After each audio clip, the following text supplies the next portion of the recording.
Good evening, everyone, and welcome to a night of spine-tingling terror. Tonight, we journey deep into the heart of the wilderness to share some of the most horrifying tales ever told. Prepare yourself for a night of fear and suspense as we uncover the dark secrets lurking in the shadows. So pitch your tents, gather close, and let the nightmares begin. Back in 2008, I was a student preparing to go to university and needed extracurricular activities for my entry applications. As most UK students know, one of the best achievements to include is the Duke of Edinburgh Award. Part of this award involves an orienteering expedition, essentially a long trek through woodland and rural villages using only a map and compass. No GPS allowed. It's a team-building experience where you overcome challenges together. At the time, I was out of shape, so my uncle volunteered to take me out to the middle of nowhere to give me a taste of what orienteering was like. We didn't stay overnight as I would during the real expedition, but we hiked about 10 miles through woods and a small village in terrible weather. By the end, we were soaked and miserable, eager to get back to the car. For the last part of the journey, we were on a dirt trail heading uphill with bushes and trees on either side, marching in silence. Suddenly, there was a rustling in the foliage to our left, and an old man in a black suit with a red bow tie and dress shoes stepped out from behind a large bush. He seemed to be in his late 70s to early 80s, very pale with liver spots on his face and a gray-white comb-over. I was instantly weirded out. Who dresses like that and goes into the woods? Plus, despite the weather, he was bone dry, not even any mud on his shoes. We stopped in our tracks, staring at the man who seemed as shocked to see us as we were to see him. My uncle took a step towards him, asking if he was all right. The old man stared for a moment, then suddenly became very animated, flailing his arms and saying something awful had happened and a good friend needed help. He motioned for us to follow him, and we did, escalating from a brisk walk to a run to keep up.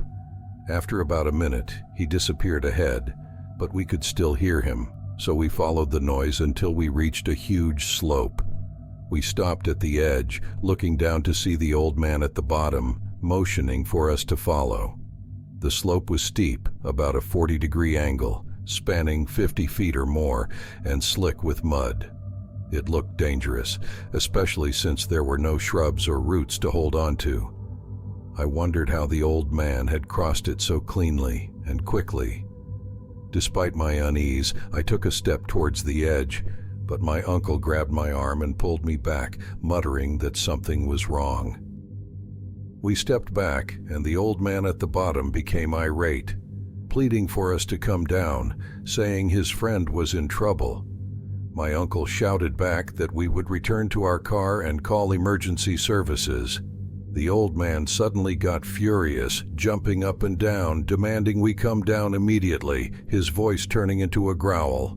His hands bunched into fists, pounding his knees like an angry schoolboy.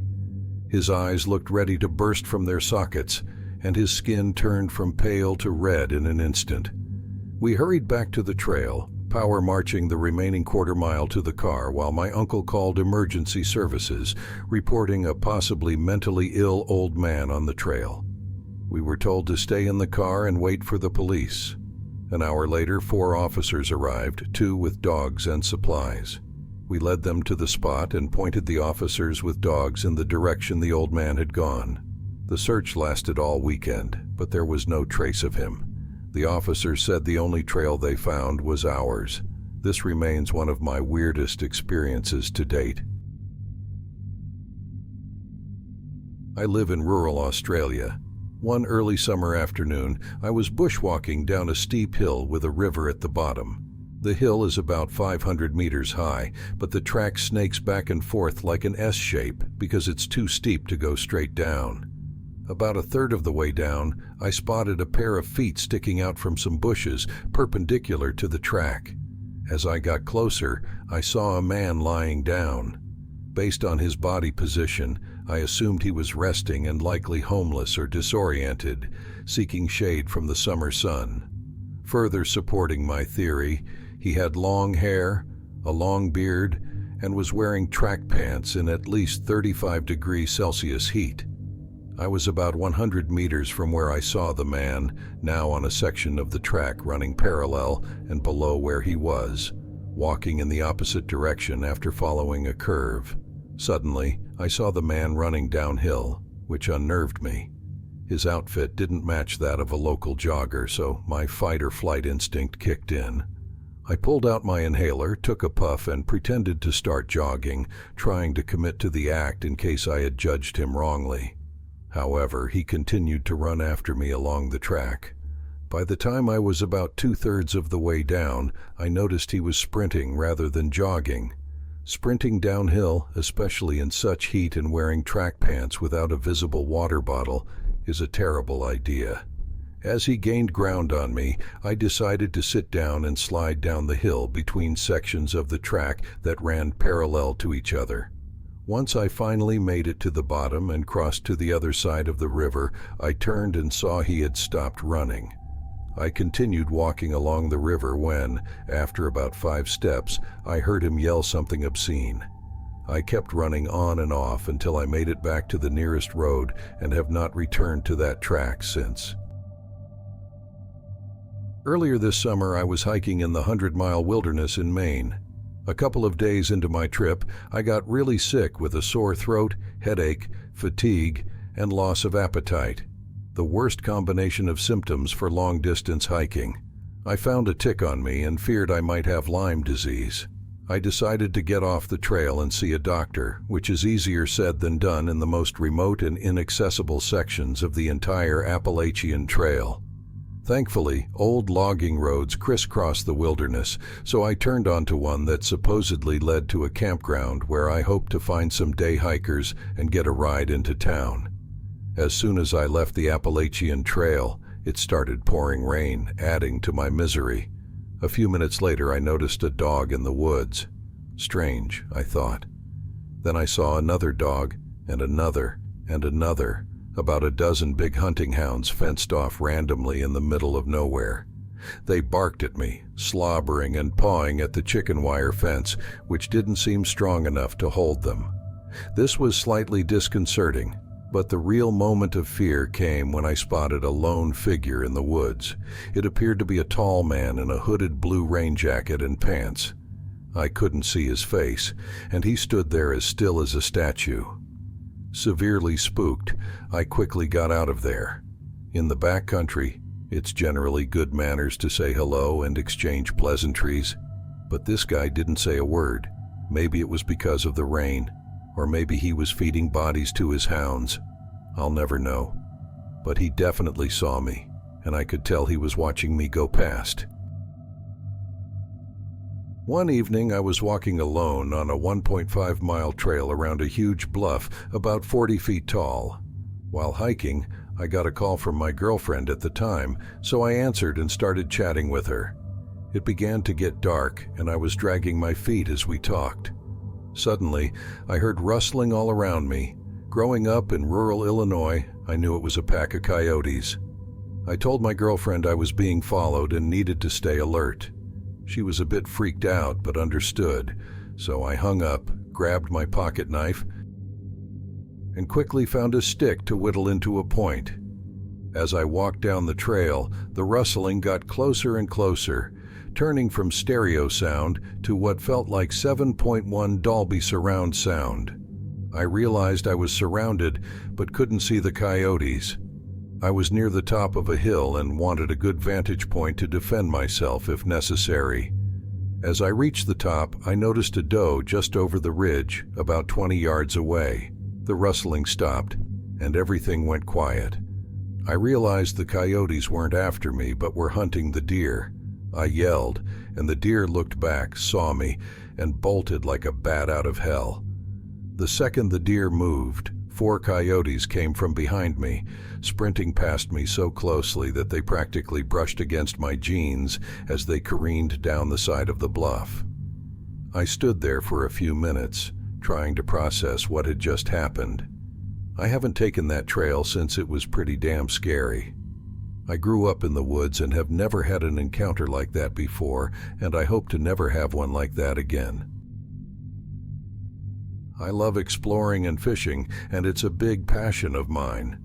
One day I was hiking along a creek in a rural county near my home, deep in some dense game lands, about 8 miles from any house and probably double that from a major road or settlement. I had hiked for a while without seeing any signs of human presence. In most places in my state, I usually find garbage, hunting trash, or other signs of people. When I see nothing, it's a good sign that the area is undisturbed. As I was hiking, I heard distant gunshots, which isn't uncommon, but the forest was oddly quiet. Yes, it sounds cliché, but I felt super uneasy, as if someone else was there. Eventually, I found something really strange, a small metal box at the base of a tree. I knew it was a geocache.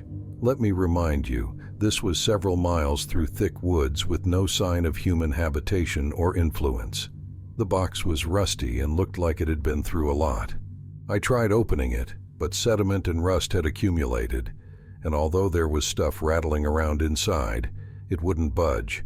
I realized it wasn't going to open, so I left it as I found it and put a piece of duct tape on the tree next to it to mark the spot. I later downloaded the geocaching app, but the box wasn't registered anywhere, nor were there any geocaches along that creek at all. None were registered for miles, so either it wasn't a geocache or it was really old. The very next day I went back armed with a crowbar, hammer, and pliers. I went to the exact spot where I had placed the duct tape, but the box was nowhere to be found. I looked all around and couldn't find it. Several miles from civilization and even more from cell service, I decided to book it out of there. I realized this isn't spooky or supernatural, but it put me on edge more than anything else I've ever experienced. When I was around 10 years old and feeling adventurous, I would ride my bike down my parents' road, which dead-ended 2 miles down at the only neighbor's house, or explore the endless acres of pasture surrounding our home. We lived way out in the boonies. The back of one pasture sloped down to a creek that fed into a small pond on our neighbor's property. The area had some woods around it, and I thought it was a good place to play. The neighbors were an older couple who had lived there for years and rarely went anywhere, so I didn't think they would mind if I played there one day. While playing around the pond, I found a lot of mussels buried in the mud. I dug up a few and took them home. A few days later, in the same spot, it looked like many more mussels had been dug up, opened, and eaten. This would be normal for a raccoon, but there were big boot prints that couldn't possibly have been mine. Despite this, I kept going back. Once, I found a plastic bag full of trash, some ripped-up clothes, and a tarp. They were still there the next time I returned. One day, I heard a car coming down the road. I laid my bike down and hid in the dried-up slough, which was about 4 feet deep on the other side of the pond. A man pulled up in a black boxy-looking car, maybe a Cadillac, coming from the neighbor's end of the road. He got out wearing a suit, grabbed the trash bag and clothes, and threw the bones in a hole.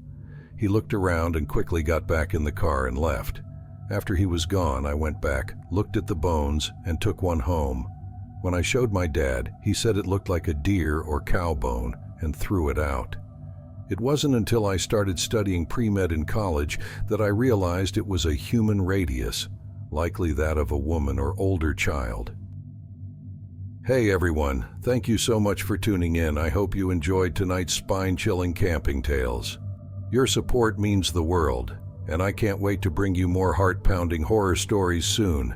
Stay safe, stay curious, and until next time, keep the campfire burning and share this video, and don't forget to subscribe the channel.